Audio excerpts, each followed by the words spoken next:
Une idée d'entreprise solide nécessite de la créativité, de la planification et de l'introspection. Cependant, beaucoup de personnes pensent que la création d'une entreprise est un processus mystérieux. Ils savent qu'ils veulent démarrer une entreprise mais ne savent pas comment choisir leur idée d'entreprise. Dans cette vidéo, vous allez découvrir comment déterminer exactement ce que vous voulez faire en vous posant 5 questions très précises. Bonjour, je m'appelle Gaëlle, je travaille à domicile depuis 3 ans et ma mission est de vous donner des conseils à propos du télétravail, le travail à domicile et comment créer un revenu en ligne. Avant toute chose, il faut savoir qu'il n'y a jamais de mauvais moments, ni même de bons moments pour choisir ou pour créer son activité. Le plus souvent, ce sont des barrières que nous nous mettons à nous-mêmes pour retarder le lancement de notre activité. Autre chose à savoir, il n'y a pas d'argent magique. C'est difficile et ça prend énormément de temps et d'énergie de lancer un business ou une activité en ligne. Ce n'est ni facile ni rapide. Il faut énormément travailler pour rien du tout au début. Il y a des sacrifices à faire. Il faut passer beaucoup de temps à apprendre et à se former. Mais ça vaut vraiment le coup car c'est une expérience personnelle enrichissante et le travail finit toujours par payer. Voici les 5 questions primordiales qu'il faut se poser avant de choisir une idée de business ou de travail en ligne. Les questions sont aussi notées en barre d'informations. Première question à se poser. Quelles sont mes compétences et mes centres d'intérêt? Listez toutes les compétences que vous avez, ce que vous avez envie d'apprendre. Notez aussi vos centres d'intérêt et vos passions. Puis faites un top 3 des activités qui peuvent être compatibles avec un business ou une activité en ligne. Il faut faire des recherches sur ces activités et choisir celle qui vous convient le plus. Vous pourrez toujours changer d'activité plus tard si elle ne vous convient plus du tout. Je vous conseille aussi d'écrire une liste de tâches que vous appréciez exécuter et une autre liste avec celles que vous détestez pratiquer. Si certaines tâches que vous n'aimez pas exécuter sont nécessaires, alors prévoyez de sous-traiter. Deuxième question à se poser. Quel service ou quel produit vais-je proposer? Concentrez-vous sur un produit ou un service pour un marché que vous connaissez déjà. Il peut s'agir d'un marché avec lequel vous avez une expérience antérieure. Vous n'êtes pas obligé de toujours vous limiter à votre expérience antérieure, mais les marchés sur lesquels vous avez travaillé pendant de nombreuses années sont ceux que vous connaissez le mieux. Sélectionnez un service à haute valeur ajoutée, faites des recherches, testez-le sur les sites de microservices comme 5 € ou Fiverr, ou si c'est un produit, testez-le sur eBay, sur Amazon, ou alors créez votre propre boutique en ligne avec Shopify. Troisième question à se poser. Dans quel secteur d'activité souhaiterais-je évoluer? La spécialisation représente une grande thématique liée à un secteur d'activité.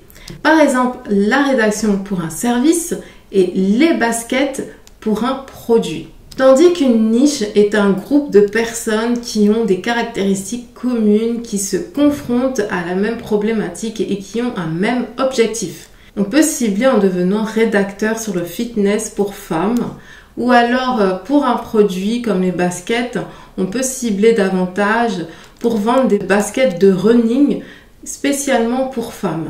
Donc trouvez votre spécialisation en notant tous les secteurs d'activité au sein desquels vous pouvez travailler. À partir de cette spécialisation, vous pouvez trouver une ou plusieurs niches en faisant des recherches sur Internet. Et comme dirait l'expression, les riches sont dans les niches. Plus votre communication sera individualisée et très ciblée, moins vous vous retrouverez confronté à la concurrence. Si ces informations vous sont utiles, n'hésitez pas à liker cette vidéo, à la partager ainsi qu'à vous abonner à ma chaîne et à activer la cloche pour d'autres contenus de ce type. N'hésitez pas également à télécharger gratuitement mon e-book qui regroupe plus de 100 sites web pour trouver un travail en ligne en 2021 et le livret gratuit sur les bases de l'assistanat virtuel qui vous donnera un aperçu général du métier. Les liens sont en barre de description. Quatrième question à se poser. À quel type de client vais-je offrir mes services? Listez toutes les informations personnelles et professionnelles qui pourraient caractériser votre client idéal. Écrivez les services que vous pouvez lui proposer et qui pourraient l'aider à résoudre ses problèmes ou à atteindre ses objectifs. Si vous voulez vendre un produit, faites exactement la même chose. Avec ces deux listes, vous allez alors commencer à créer votre avatar client. Un avatar client ou un profil client est une représentation de votre client idéal, le profil de personne à qui vous souhaitez vendre vos services ou votre produit. Vous devez lister ses caractéristiques, ses préférences, ses loisirs et où trouver les informations pour créer votre profil client. Eh bien, dans votre tête, vous devez faire preuve d'imagination et vous mettre à la place de votre client, mais également en faisant beaucoup de recherches sur les forums où pourraient se trouver vos clients, donc à rechercher sur Google, les groupes, les pages Facebook, sur tous les réseaux sociaux en général, en utilisant des mots-clés ou des hashtags. Sur Quora, donc utilisez la fonction rechercher pour voir si un sujet, une thématique a déjà été abordé dans votre secteur d'activité ou pour le produit ou le service que vous souhaitez vendre en faisant une recherche sur Google directement. Donc, 5e question à se poser. Quelles sont les problématiques rencontrées par mes clients? Notez ces problématiques, ces peurs, ces craintes ainsi que ces objectifs et ces souhaits. Vous pouvez trouver aussi toutes ces informations sur les sites que j'ai cités. Votre produit ou votre service doit résoudre un problème car la première étape de la pensée produit est de déterminer le problème que vos clients potentiels cherchent à résoudre.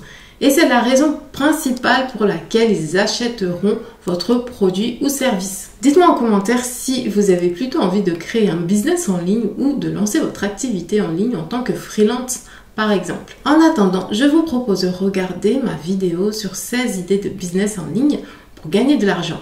À très vite!